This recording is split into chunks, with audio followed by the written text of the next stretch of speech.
Hello, we've come to Belgium for the Aalst Carnival. That's why we're dressed fancy like this. Except it rained, apparently it should stop after 3 days. Yeah, not too much. Yeah, we've got 3 days of festivities to enjoy here. It's a tradition in this area. We've seen all sorts of costumes around. We've got some steampunky people just over there. We've seen Snow White over there. People here are called onions because they have different layers. Like, because actually you need to dress up with a lot of different layers to survive this festival. It feels like a very much Shrek kind of reference there for me. There we go. Onions have layers. Ogres have layers. I think I can hear it coming already, so let's see what it is.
Got sweets off the prince.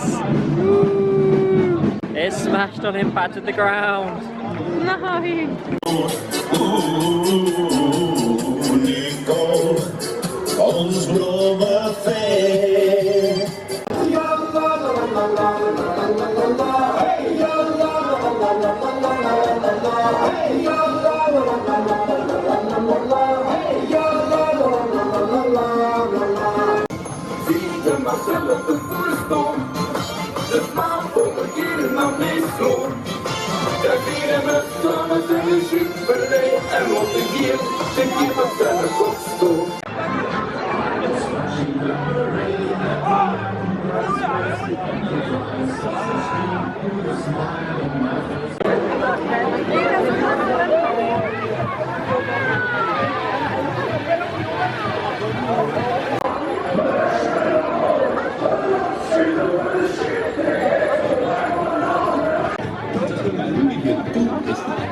The float that went by just threw onions at us. There's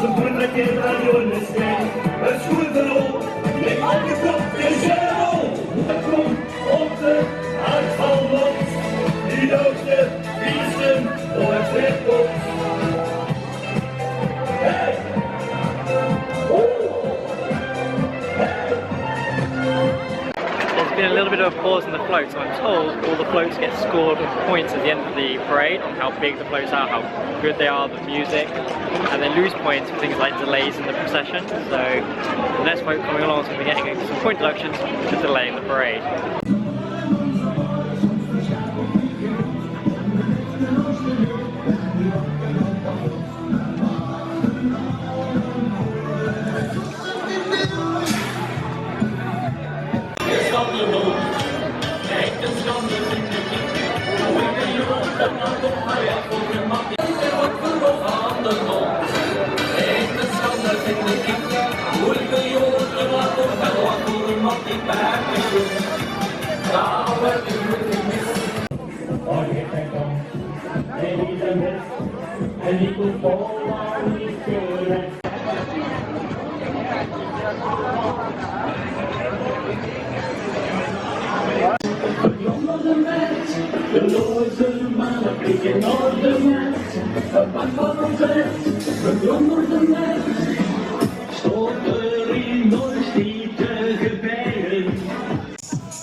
Ze spillen en gooien, tegen die Bougène en Rick en Schiet. Dat is dit in feest. Jongens, wat op de schiet!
Lang kosten wij niet meer wachten. Nog 2 uur was het gepasseerd. 2 uur met een was.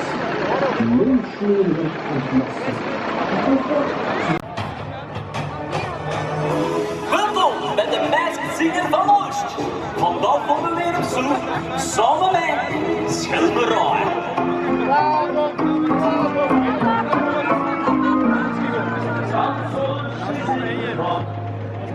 En kom maar als verstijgt de majoret.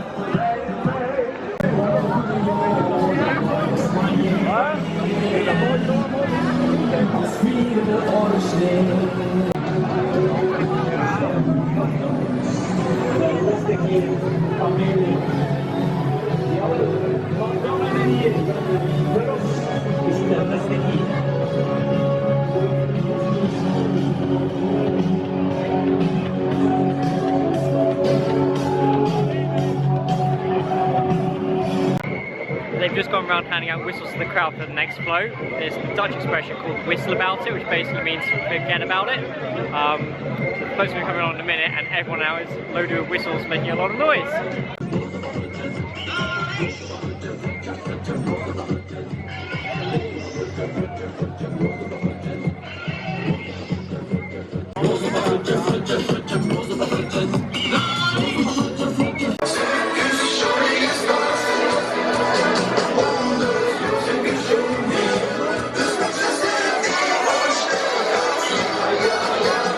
Started just gone 2, it's now nearly 7, we're only halfway through the whole parade. It's very long and impressive, but we're going to break for some food because we're all getting rather hungry, haven't been sitting on the feet for all these many hours.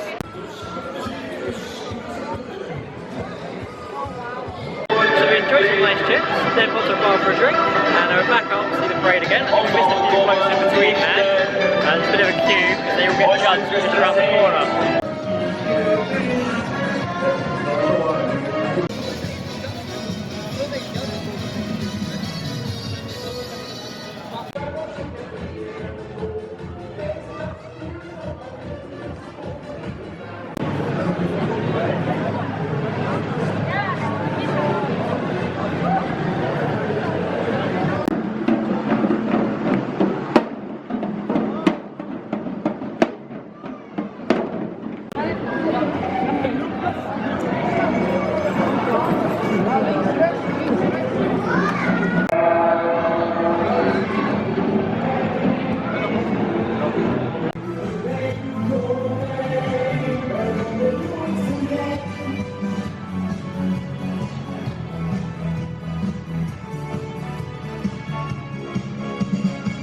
Ik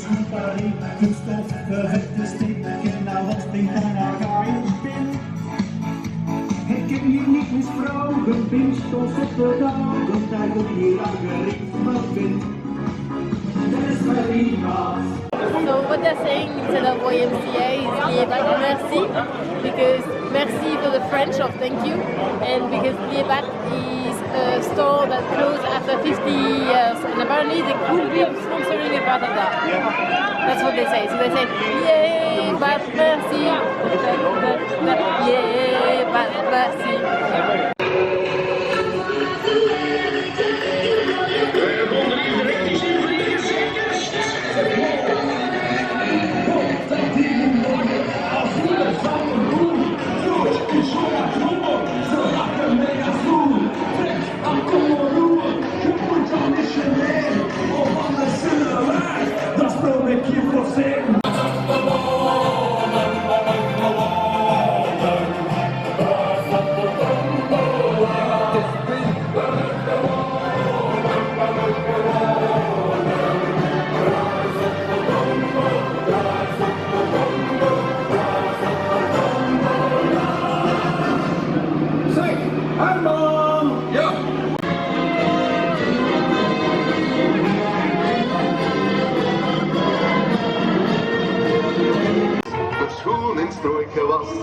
Zullen we te voor onze nest die strooien en er was nooit ons moeras. Want weet je al waar onze land in slaag getrokken, daar wijzen we langer nog niet om stoppen.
In het duister stadsbestuur zitten de vier specialen.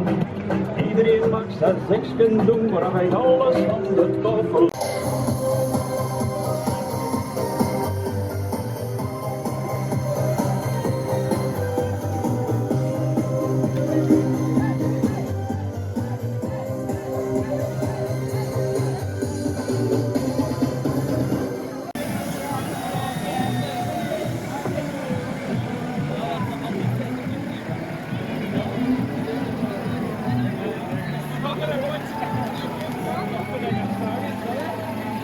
En hoe dit toen vooral, dat is wel een stond, ik stond ook aan de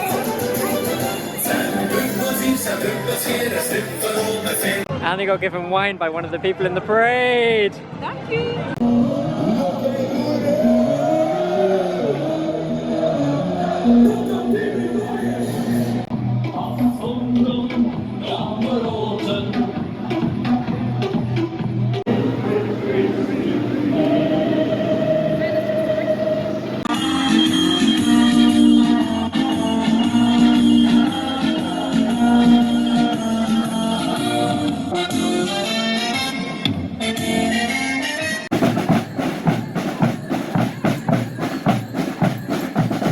So that was day one's parade over, and now it's off to the square for a party.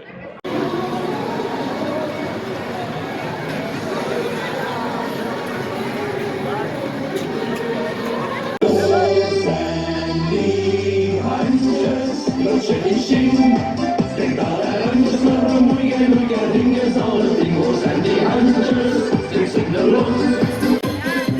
So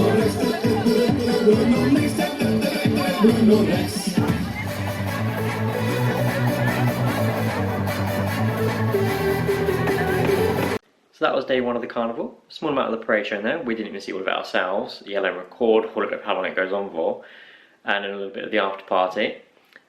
We did find out what was wrong with the delay in the floats. It turns out one of the floats lost a wheel, and they tried to repair it and never made its way around the parade route in the end. So there's just one missing, and that's what caused that big delay.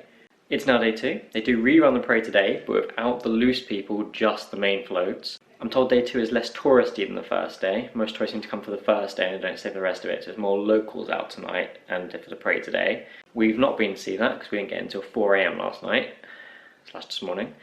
So we've skipped that and we're just going to go for the after party, which we are now going to get ready for. We've also picked up some souvenirs. The couple we're staying with have given us this tankard with a lanyard that you can hang around your neck, which is very cool, with the Aalst Carnival written on it. And was also given by a man in the bar last night from one of the parade floats, this sew-on patch. So I'll get a photo and a little description of what it is below. One of the floats also had lots of fake euros on it, and they were throwing them out, so we've managed to take some of those away with us as well.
So we got drinks in the bar. I got a rum and coke and I got a gin and tonic, and they put like one measure in and just deliberately poured the bottle in.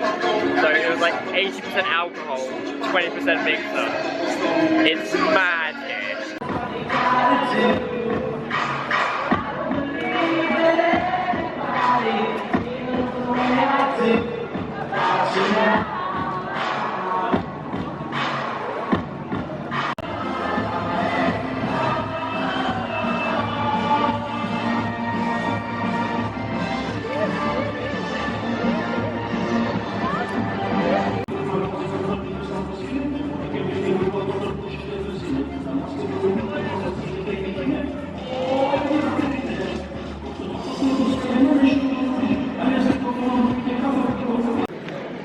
It's now day 3. We survived another night of the parties. We got back a bit earlier last night, what, 2?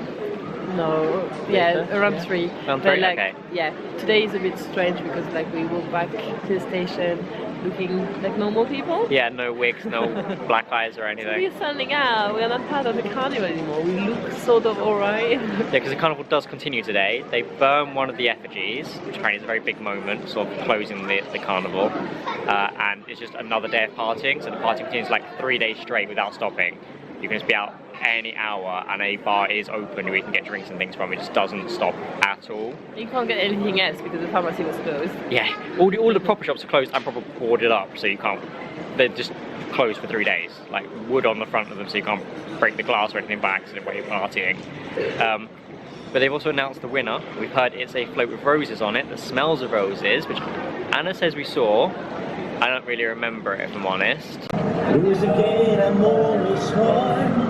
Yeah, they were like with a strong smell of roses and stuff, so one of our friends like stepped away, so I asked him why, and he said it was because of the smell of rose. This is how I remember it, because otherwise I think we were a bit tired at that time. I think we were a bit like more downtime. Yeah. It has been quite tiring. It's been late nights and constantly on our feet. Like in the cold, in the cold, but in a warm. It was a warm festival because it was 9 degrees. Yeah, 9 degrees is hot for this time of year here. So we're now heading back to England, but the station here is very pretty. Look at these plants. Now, the Aalst Carnival has had its fair share of controversies over the years.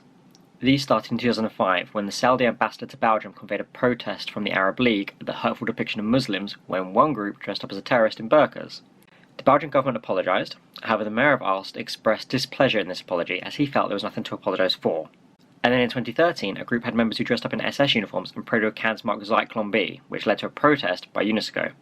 In 2019, a float had depictions of Orthodox Jews with hook noses and beards standing amid bags of cash, guarding a safe, one with a rat on his shoulder. The float was in reference to the Carnival Group's decision to save money by recycling elements from previous displays. And these same figures had been used the year before, but then representing Crusaders, and one with the hook nose had originally been created as a caricature of a far-right politician. There was an independent Belgian investigation, and it found no laws had been broken given the context of the parody and the lack of malicious intent, and a statement was then given through the office of the mayor saying, "This does not encourage anti-Semitism, 200% it is not anti-Semitic," insisting that the intention was not malintent, but instead an event steeped in tradition and parody. Nevertheless, the Belgian Prime Minister denounced the derogatory Jewish ensembles. As a response to this, the carnival organisers decided to print advanced materials for the 2020 carnival, reproducing those caricatures of Orthodox Jews. And in anticipation of UNESCO's expected reaction to this, the mayor of Aalst actually preemptively applied to have the carnival removed from the World Heritage List. The action of removing oneself voluntarily from the UNESCO World Heritage List has never been done before, making the carnival the first ever event to remove itself from the listing. Israel then called for the 2020 carnival to be cancelled because of anti-Semitism, but the parade did continue as scheduled, featuring two different groups costumed as Jews, with participants insisting that their intent was satirical rather than anti-Semitic. So there has been a lot of controversy over the years, with the majority having potentially anti-Semitic ties, and these controversies have had a large enough impact for the carnival to voluntarily remove itself from the UNESCO World Heritage List, rather than introducing rules to restrict potentially offensive content, whether that be solely for satire or something more sinister. There has now been a few years without a carnival due to COVID, and having visited this year we encountered very early on this poster saying "Love Aalst, hate racism, hate anti-Semitism," which gave me some good faith in this year's carnival. As you saw, the parade lasted a long time, and we saw far from all of it. However, the floats we did see, I did not notice anything that looked like a Jewish theme. There were a lot of British themed floats this year, including ones to do with the death of the Queen, our new King, and a surprising amount of Scottish floats. I found the floats that were satirical about the UK quite funny, although I did need to ask for a translation for some of the elements of them. There was a loose group also making fun of Donald Trump, and a large float with a statement against politicians who deceive and pretend to know it all, including Putin. I also noticed a few members of the parade in wheelchairs, which I feel shows a lot of inclusivity. Now, like I said, we didn't see every float or group, so potentially there was something out there that could have been considered offensive. But the posters, floats dealing with current world events such as Putin, and seeing the number of wheelchair users taking part, I feel suggests that those taking part have taken steps to keep up the satirical tradition of this event, but also being mindful of other cultures and groups, helping draw a line between when humour becomes offensive. But there are no regulations in what groups can do in terms of theming, and without these, there is always a chance a group is going to go too far. However, with the positive things I saw, and the good message the organisers were giving out, is a step forward to an all-inclusive carnival. And if this continues, then who knows, maybe one day we'll see the carnival rejoin the UNESCO World Heritage List. So it's a bit of a different end to my vlogs than normal, but I'll leave some links in the description if you want to do any of your own reading about the carnival and its controversies. If you'd like to join me on some more adventures, then please subscribe, and hopefully I'll see you for the next one. Loki's decided he wants to join me. Hey, who's your good boy? See you next time, guys. Islam,